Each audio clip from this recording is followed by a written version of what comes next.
الکفایہ فی علم روایہ للخطیب البغدادی رحمہ اللہ، صفحہ نمبر 219۔ امام خطیب بغدادی رحمہ اللہ نے صفحہ نمبر 219 پر مسئلہ بیان کیا ہے۔ بابن فی من وجد فی کتابہ خلاف ما حفظہ عن المحدث، باب ہے اس شخص کے بارے میں جو اپنی کتاب میں پائے ایسی چیز جو اس نے محدث سے حفظ کی تھی اس کے خلاف جا رہی ہے، یعنی جو چیز اپنے استاد سے سنی اس کو یاد کیا وہاں اور ہے، اور جو کتاب میں لکھا وہاں اور ہے، ہو جاتا ہے اس طرح۔ امام خطیب بغدادی رحمہ اللہ نے اس بات کو ثابت کرنے کے لیے آگے کئی ایک دلائل ذکر کیے ہیں۔ اللہ اکبر۔ عبداللہ بن حارث کہتے ہیں نبی علیہ الصلوۃ والسلام نے انہ اشترى، آپ علیہ السلام نے خریدا، قال حمام فی کتابی ثوبا وفی حفظی حلتن، حمام کہتے ہیں میری کتاب میں لفظ ثوب ہے جو میں نے لکھا ہے، اور میرے حافظے میں لفظ حلہ ہے۔ آگے سمجھے، اس طرح کے کئی ایک انہوں نے امام خطیب بغدادی رحمہ اللہ نے دلائل نقل کیے ہیں۔ صفحہ نمبر 221 پر امام خطیب بغدادی نے ایک نیا باب قائم کیا ہے۔ باب فی ان الحافظ اذا نسی حدیثا، حافظ جب کسی حدیث کو بھول جائے، سامعہ من شیخین، جو اس نے اس حدیث کو اپنے کسی شیخ سے سنا، او لم یتیقن حفظہ فی حال اسماعی، یا اس حدیث کو سننے کی حالت میں اس کا حافظہ متیقن نہیں ہوا، لم یجوز لہ ان یرویہ عنہ، جب اس کو یقینی پتہ ہی نہیں ہے میں نے یہ حدیث فلاں استاد سے سنی ہے کہ نہیں، تو اس سے روایت کرنا جائز نہیں ہے۔ لیکنہ یرویہ نازلا امن ضابطہ عن ذلک شیخ، لیکن وہ اس کو نازل کے اعتبار سے، یعنی اگر واسطہ ایک زیادہ ہو رہا ہے اسے کہتے ہیں نزولی حدیث، اگر واسطے کم ہے اسے کہتے ہیں عالی حدیث۔ تو جس سے اس کو بضبط یاد ہے کہ میں نے فلاں سے سنا ہے، وہ فلاں شیخ سے بیان کرتے ہیں، خواہ اس حدیث کو نزولی ہی بیان کرنا پڑے، واسطے زیادہ ہی ہو جائیں، کوئی حرج نہیں ہے، تو شک کی بنا پر اس کو عالی بیان کر سکتا نہیں۔ اس پر امام خطیب بغدادی رحمہ اللہ نے آگے کی ایک مثالیں بھی بیان کی ہیں۔ اسی طرح صفحہ نمبر 223 پر ایک الگ مسئلہ قائم کیا ہے۔ بابن فی ان المسیء الحفظ لا یعتد من حدیث، ایسا راوی جس کا حافظہ خراب ہے اس کی حدیث کو شمار نہیں کیا جائے گا، الا بما رواہ من اصل کتابی، لیکن اگر صحیح الحفظ راوی اپنی کتاب سے بیان کر رہا ہے تب اس کی روایت کو لیا جائے گا۔ آگے سمجھ، یعنی ایسا راوی جس کا حافظہ خراب ہے اب وہ حدیث بیان کرے گا اس کو نہیں لیا جائے گا، لیکن جب اپنی اصل کتاب سے دیکھ کر وہ روایت بیان کر رہا ہے تو اس کو لیا جائے گا۔ صفحہ نمبر 223 ہے۔ اس پر کئی ایک مثالیں امام خطیب بغدادی رحمہ اللہ نے بیان کی ہیں۔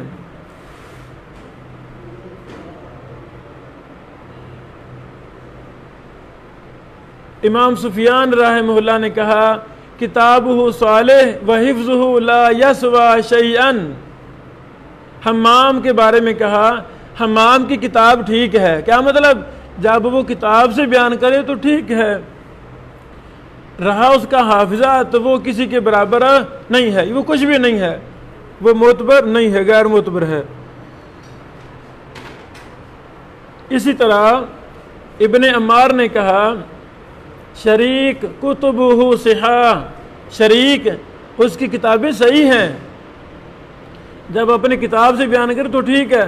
فمن سمع منہ من کتب فہو صحیح، جس نے شریک سے اس کی کتابوں سے بیان کیا وہ صحیح ہے۔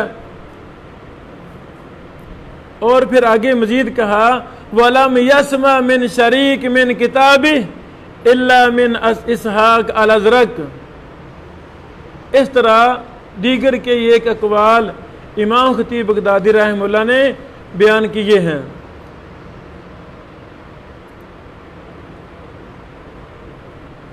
صفحہ نمبر 224 پر ایک نیا مسئلہ بیان کیا ہے، بابن فی من خالفہ احفظ منہ۔ احفظ راوی زیادہ حافظے والا جب اپنے سے کم حافظے والے کی مخالفت کر رہا ہے، فی من خالفہ ایسا شخص جس کی مخالفت کر رہا ہے کون؟ احفظ منہ، جو اس سے زیادہ حافظے والا ہے، مضبوط حافظے والا ہے۔ اس پر پھر آگے کی ایک مثالیں بیان کی ہیں۔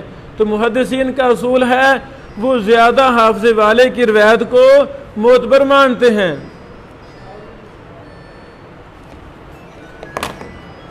آگے 226 صفحہ نمبر پر بھی امام خطیب بغدادی رحمہ اللہ نے سوء حفظ اور اس کی شرائط بیان کی ہیں،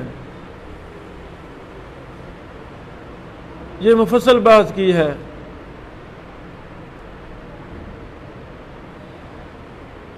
229 صفحے پر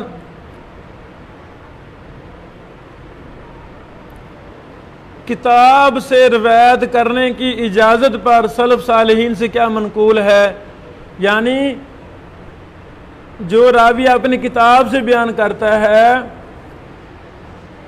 اس نے چیزیں لکھی ہوئی ہیں، حدیثیں لکھی ہوئی ہیں، زبانی یاد نہیں ہے، تو کتاب سے ہی بیان کرتا ہے، اس کا کتاب سے بیان کرنا بالکل درست ہے۔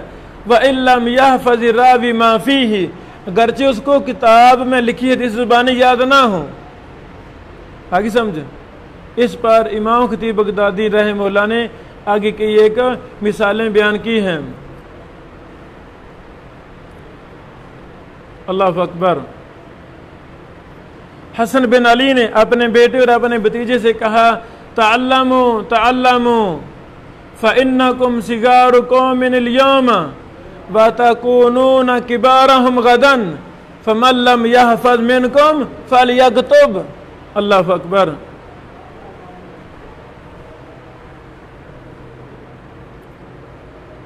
اللہ اکبر۔ مؤمل بن ہشام کہتے ہیں میں نے اسماعیل بن علیہ سے سنا، وہ فرما رہے تھے سمعت من یزید ارشک 4 احادیث وکان یحدث من کتابی فقلت هذا لا يحفظ فلم ارغب فی وجاء شعبہ فکتب کتبہ عن معاذۃ العدویہ۔ اللہ اکبر۔ اس طرح کئی ایک اقوال بیان کیے ہیں، خلاصہ کلام یہی ہے راوی کو حدیثیں یاد نہیں ہیں، اس نے لکھی ہوئی ہیں تو وہ کتاب سے دیکھ کر ہی بیان کر دے، اس کا بیان کرنا معتبر ہے، کوئی شک و شبہ نہیں ہے۔ صفحہ نمبر 233 پر ایک نیا مسئلہ ہے، باب القول فی من وجد فی کتابہ بخطی۔ وہ شخص جو اپنی کتاب میں اپنے خط سے حدیث پاتا ہے، فشک حل سامعہ عملہ، اس کو شک پڑ گیا ہے کہ اس نے اس کو سنا ہے یا نہیں سنا، یعنی آج سے 20 سال پہلے 30 سال پہلے کسی نے حدیث سنی، اس کو لکھ لیا، اب 30 سال بعد 10 سال بعد اس حدیث کو بیان کر رہا ہے، اس کو شک پڑ گیا ہے میں نے یہ سنی تھی یا نہیں۔ اللہ اکبر۔ 233 صفحہ نمبر پر عبد الرحمن بن مہدی کہتے ہیں وجدت فی کتبی بخط یدی عن شعبہ ما لم اعرفہ فطرحت۔ اللہ اکبر۔ میں نے اپنی کتابوں میں اپنے ہاتھ کے خط سے احادیث دیکھی ہیں، شعبہ سے بیان کرتا ہوں جن کو میں نہیں جانتا، فطرحتہ، میں نے ان کو پھینک دیا، ان کو چھوڑ دیا ہے۔ اس طرح اور یعنی یہ محدثین کا اعلیٰ درجے کا احتیاط تھا، یہ نمونے ہیں ان کے احتیاط کے کہ وہ شک و شبہ میں مبتلا ہوئے بغیر جس پر یقین ان کو ہوتا تھا وہ اسی کا اعتبار کرتے تھے۔ اللہ اکبر۔ امام ابن معین کہتے ہیں من لم یکن سمحا فی الحدیث کان کذابا قیل له وکیف یکون سمحا قال اذا شک فی الحدیث ترک۔ اللہ اکبر۔ بیٹو 237 صفحہ نمبر پر امام خطیب بغدادی فرماتے ہیں باب